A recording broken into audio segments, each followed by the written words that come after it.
Mesdames, Messieurs, bonsoir et bienvenue aux 20h sur Equinox Télévision. À la une de ce journal, un drame déconcertant et traumatisant pour une famille à Yaoundé. Elle vient de perdre 5 enfants de façon simultanée.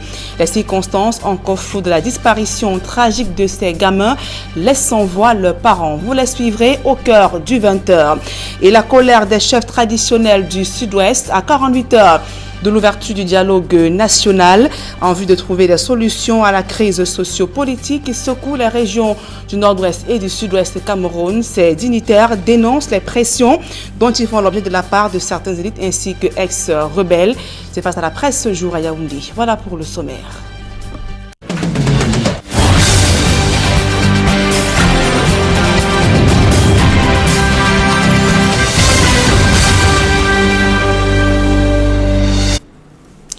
Mesdames, Messieurs, une fois encore, bonsoir et merci d'honorer ce rendez-vous de l'information sur Equinox Télévision. À 48 heures du dialogue national, des grincements de dents se font déjà ressentir. Les chefs traditionnels du Sud-Ouest, acculés de toutes parts, dénoncent les pressions dont ils subissent de la part de certaines élites ainsi que ex-combattants.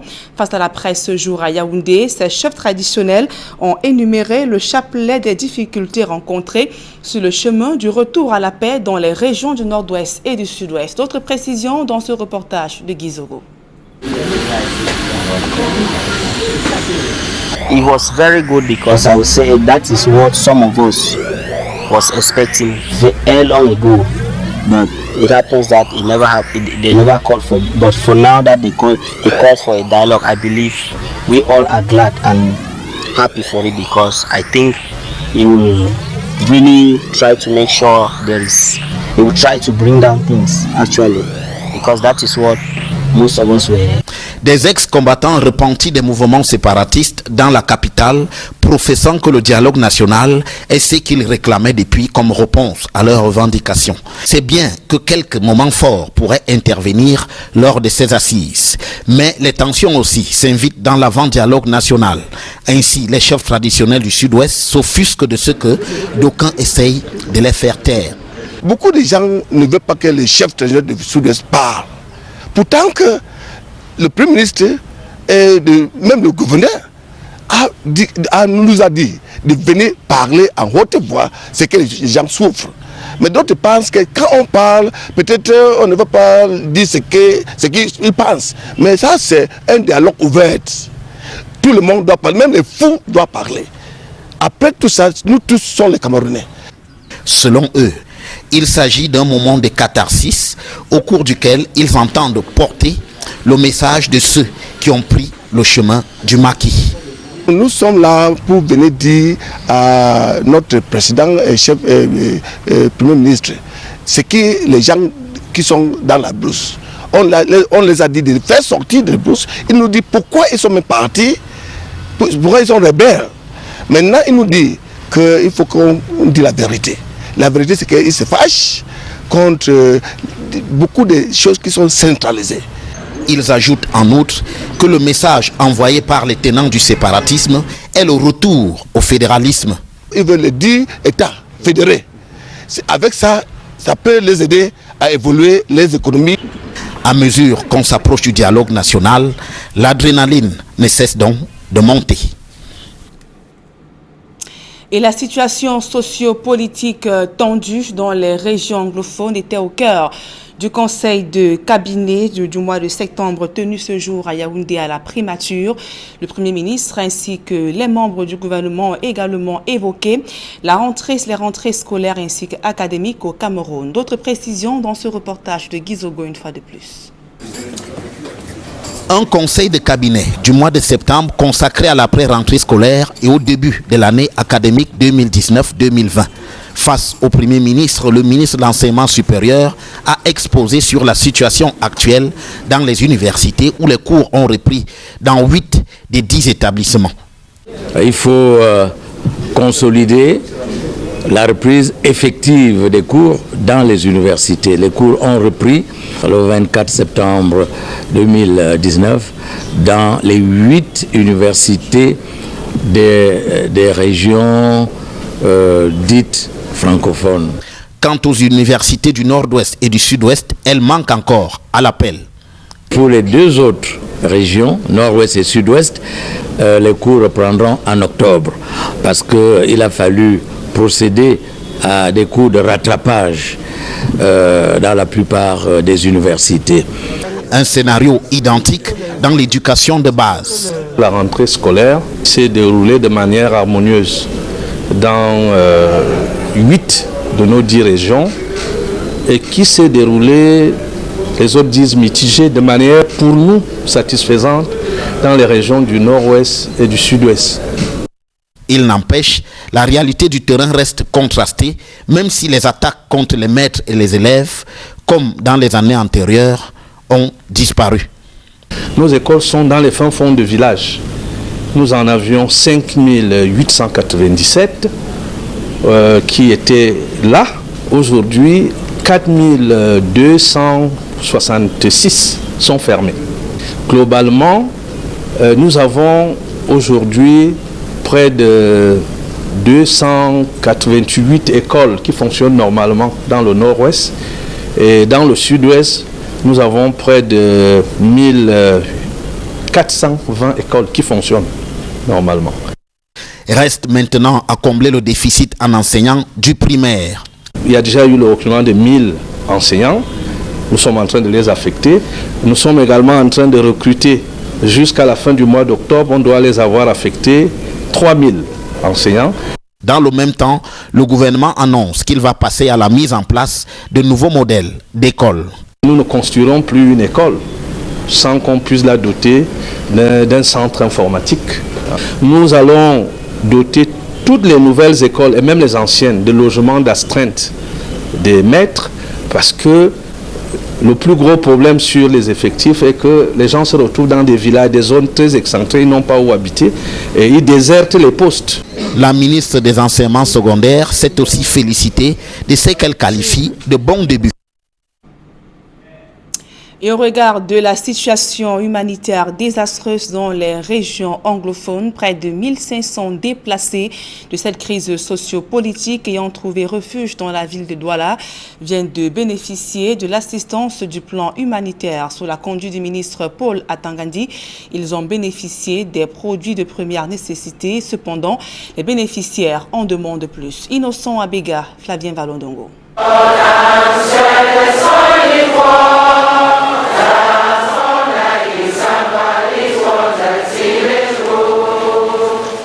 Le gymnase du lycée polyvalent de Bonabéry à Douala s'est avéré étroit pour accueillir les déplacés internes dus à la crise qui secoue les régions anglophones ayant trouvé des espaces dans le 4e arrondissement de la ville.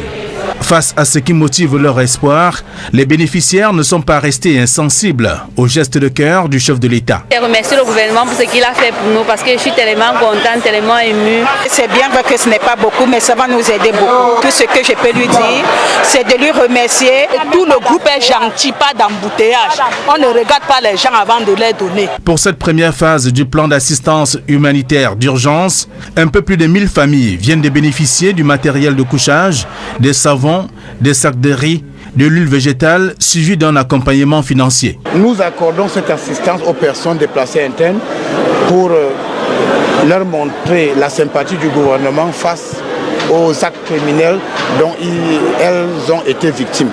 Alors cette population exprime bien évidemment, comme vous le dites, certaines doléances. Cette action menée simultanément à Douala et à Bamenda est la volonté du chef de l'État pour voler au secours des victimes de la crise anglophone. Le père de la nation qui a pensé à tout le monde et nous allons intensifier la distribution de l'aide humanitaire. Nous étions à Bafoussam, à Tchang, à Fumbot, à Koptamo, à Bamenda. Nous étions à Boya, Kumba et Kondo Titi. Aujourd'hui, nous sommes ici. Nous avons déjà effectué près de 85 sorties pour la distribution depuis 1 an et demi. La seconde phase de l'aide humanitaire sera réservée à la reconstruction des bâtisses détruites par des sans-foi nilois. Il y a un volet qu'on ne parle pas assez, il y a la reconstruction. À Bamenda, nous avons distribué les tôles, du ciment, des lattes pour permettre aux gens de reconstruire les maisons qui ont été détruites. Globalement, nous tenons compte de toutes les doléances exprimées. Le chef d'État réfléchit déjà sur la deuxième phase qui est le développement. Donc chacun devra s'auto-gérer par la suite. Quand l'OCAM serait revenu dans les régions du nord-ouest et du sud-ouest, les déplacés vont rentrer. Le rappel en a été fait lors de l'annonce du grand dialogue national par Paul Biya. Paul Atangandi, le chef d'orchestre du plan d'assistance humanitaire d'urgence, a invité les chefs d'établissements scolaires des régions qui ne connaissent pas de crise à réserver un accueil chaleureux aux enfants déplacés en âge scolaire. Plusieurs localités ayant accueilli les déplacés de la crise anglophone ont déjà reçu la caravane de l'aide humanitaire d'urgence conduite par le ministre de l'administration territoriale.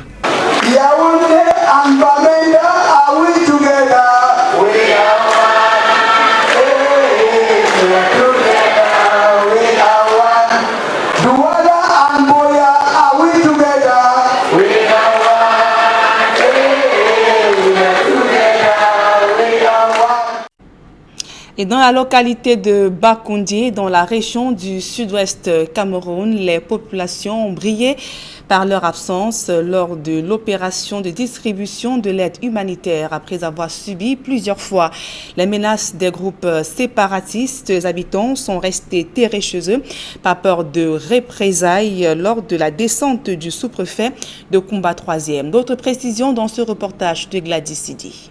Koundje est une localité située dans l'arrondissement de Koumba 3, département de la Mémé, qui a subi de plein fouet les ravages de la crise anglophone. Les populations du coin, prises dans l'étau des menaces des séparatistes et les messages du gouvernement, ne savent plus à quel sein se vouer. Alors que le sous-préfet de Koumba 3e effectuait une visite dans le cadre de la distribution de l'aide humanitaire, les habitants se sont barricadés dans leur domicile. J'ai eu la nouvelle qu'ils sont revenus au village et ils étaient prêts à recommencer leur vie normale ici au village. C'est pour ça que je suis descendue ici avec quelques denrées pour les donner et les accompagner dans cette initiative. On a dit aussi que le président qui a annoncé le dialogue est prêt à écouter toutes les doléances. Et ils peuvent passer par moi pour passer leurs doléances que je vais transmettre à la hiérarchie. Le sous-préfet qui s'est retrouvé seul face aux denrées alimentaires destinées aux populations a décidé d'aller frapper aux portes afin d'en savoir plus sur les raisons qui ont motivé les populations à ne pas venir à sa rencontre. Malheureusement, en arrivant ici, les sécessionnistes les ont menacés de ne pas me recevoir, de peur que des représailles ne sont pas sorties. Donc c'est pour ça que je fais un appel aux séparatistes d'écouter le message du paix que le chef d'État les a lancé et de déposer leurs armes et arrêter cette guerre qui n'a pas de sens. Un appel à la paix une fois de plus lancé. Les séparatistes sont eux aussi appelés à la table des discussions en vue du grand dialogue national.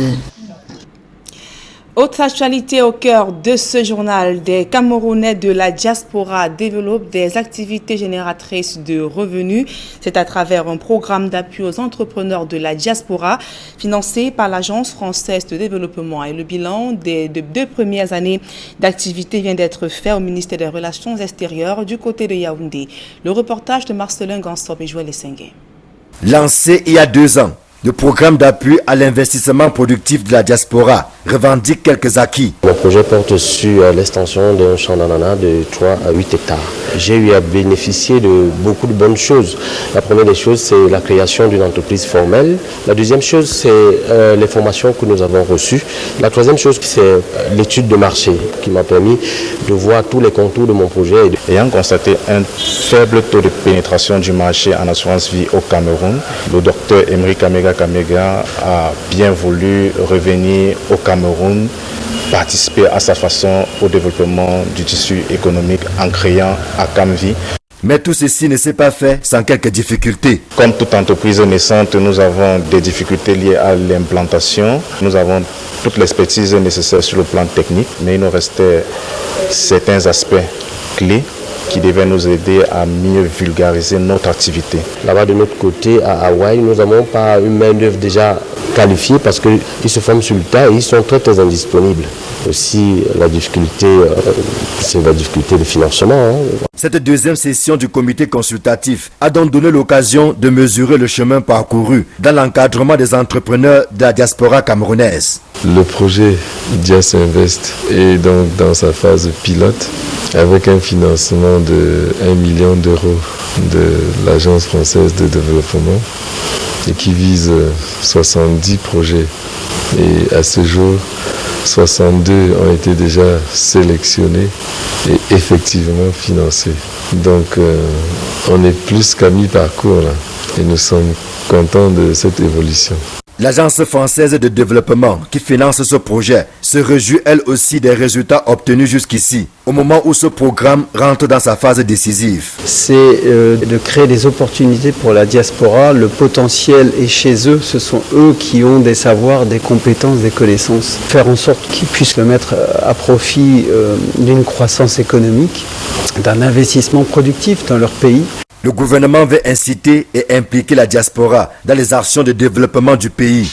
Le programme d'appui à l'investissement productif dédié justement à cette diaspora est sur les bons rails en dépit de quelques difficultés. Il est opérationnalisé par un consortium franco-camerounais sous l'appellation de Dias Invest 237. Et comment saisir et capitaliser les opportunités d'emploi que offre l'industrie touristique? La question est au cœur de la célébration de la Journée mondiale du tourisme au moment où de grands projets hôteliers sont annoncés au Cameroun. Les pouvoirs publics attirent l'attention des promoteurs et d'autres acteurs du secteur de l'amélioration de l'offre et de la qualité du service rendu aux usagers. Marcelin Ganstrop une fois de plus. Dans la région du centre, l'industrie touristique est un important gisement d'emploi. Pas loin d'ici, au niveau de Soie, il y a carrément un site touristique qu'on appelle Pied dans l'eau. Alors, cette dame-là, elle a créé ce site-là, ce qui fait en sorte que les gens viennent de visiter tout autour. N'importe qui, un Camerounais lambda peut dire, ok, moi je veux vendre par exemple, je sais pas quoi, de la cola ou bien quelque chose de local de là-bas. Et voilà comment les emplois se créent, se multiplient et la ressource est permanente. Il y a donc des opportunités à saisir dans ce secteur. Quand je prends une région comme celle du centre, qui en réalité a pratiquement près de 500 hôtels, si chaque hôtel n'emploie que 10 ou 15 personnes, vous verrez que rien que dans la région du centre, il y a pratiquement 10 000 personnes qui travaillent pour le compte du tourisme. C'est donc vous dire que c'est une destination et c'est un grand secteur pourvoyeur d'emploi, d'où le thème même de la journée. Tourisme et emploi, un avenir meilleur. Tel est le thème autour duquel gravitent toutes les activités organisées cette année. C'est un thème qui montre à suffisance que le tourisme est générateur d'emplois. Aussi bien des emplois directs qu'indirects, des emplois temporels, des emplois occasionnels et des emplois saisonniers. Et il faut prendre en compte le fait que le tourisme représente quand même dans le monde entier 10% d'emplois.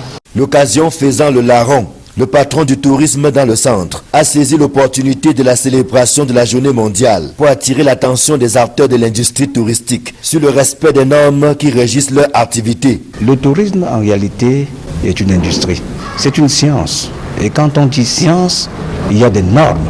Le service, l'accueil, la sécurisation de tout ce qui entre dans nos structures sont en réalité prises en compte.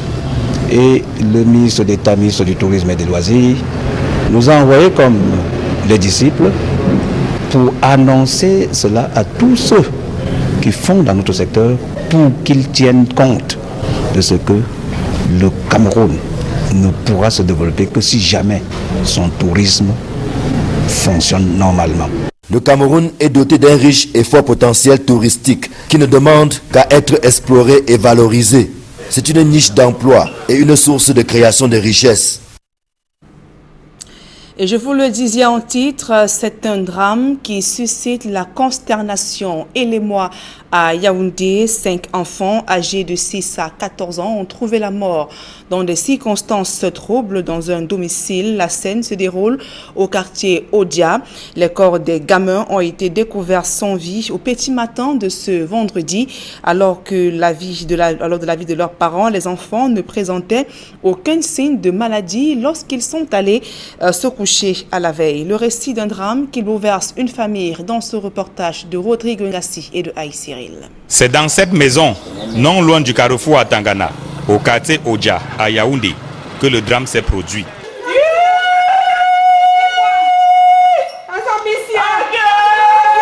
Il était environ 4h30 lorsque le père de famille s'est levé, comme d'habitude, pour la prière matinale. Il va cogner à la porte de la chambre des enfants, mais aucun d'eux ne se réveille. Il rentre dans la pièce et les trouve tous inertes.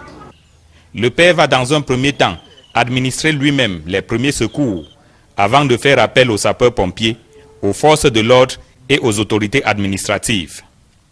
De l'aveu même du père de famille, la réaction est prompte mais insuffisante pour sauver les petits. 5 enfants entre 6 et 14 ans sont trouvés raides morts. Le 6e, élève en classe de 3e au collège adventiste d'Odja, est transporté en réanimation au centre des urgences de Yaoundé.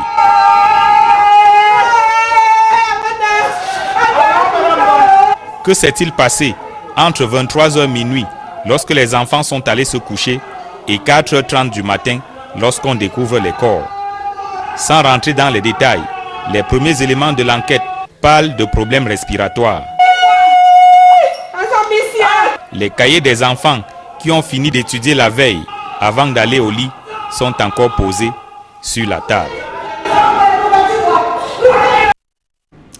À présent, des reportages. L'Institut universitaire et stratégique de l'Estuaire, INSAM, présente le savoir-faire de ses étudiants ainsi que les brillantes prestations lors des différents examens officiels au Cameroun. Reportage.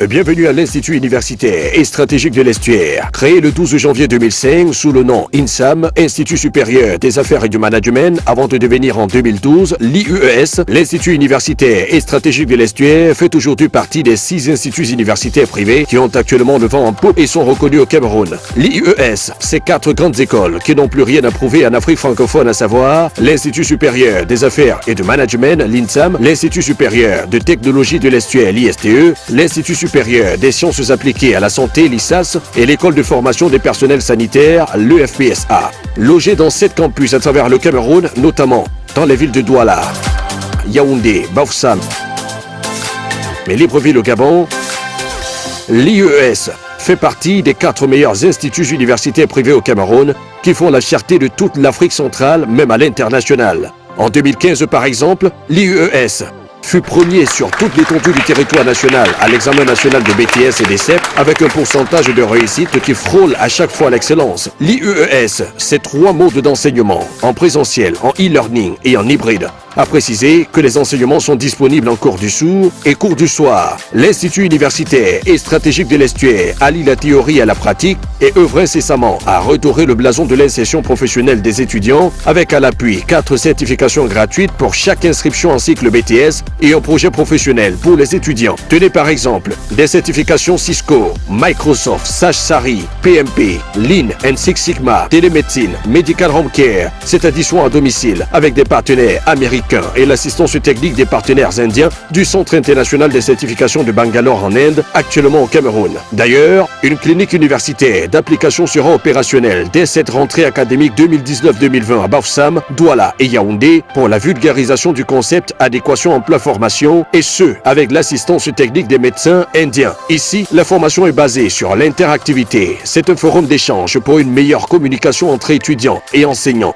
Elle repose sur un système basé sur des supports de cours physiques, numériques, audio avec dictaphone et vidéoprojection en salle de cours et en e-learning, mais aussi l'accès gratuit à Internet ainsi que les séminaires et stages. L'IUES vous offre des formations en cycle BTS, HND, licence professionnelle, master professionnel et MBA dans les filières commerciales et de gestion, des filières technologiques et industrielles et les filières paramédicales. Dans le domaine paramédical, l'IUES est d'ailleurs le leader depuis 29 ans. En plus, l'IUES vous offre d'autres formations dans des filières telles que le BTS en industrie d'habillement, en économie sociale et familiale, en gestion hôtelière, restauration et délégué médical. L'IUES est aussi doté de laboratoires ultramodernes et des salles de travaux pratiques en analyse médicale, kinésithérapie, sage-femme, techniques pharmaceutiques, sciences infirmières, électronique, électrotechnique, maintenance du système informatique avec 500 laptops nouvellement acquis, télécommunications, réseau et sécurité, télémédecine, pour ne citer que cela. C'est le pionnier des formations paramédicales au Cameroun. L'IUES, en plus, c'est sa radio estuaire FM 95.0. C'est aussi son école professionnelle, CPE, Club Prépa Emploi, logé dans ses campus de Yassa et d'Okoti, offrant des formations en santé, industrie et technologie, niveau BEPC, CAP, probatoire et baccalauréat. Le projet professionnel et personnel de l'étudiant qui est un puissant à toute orientation scolaire et universitaire pour les études.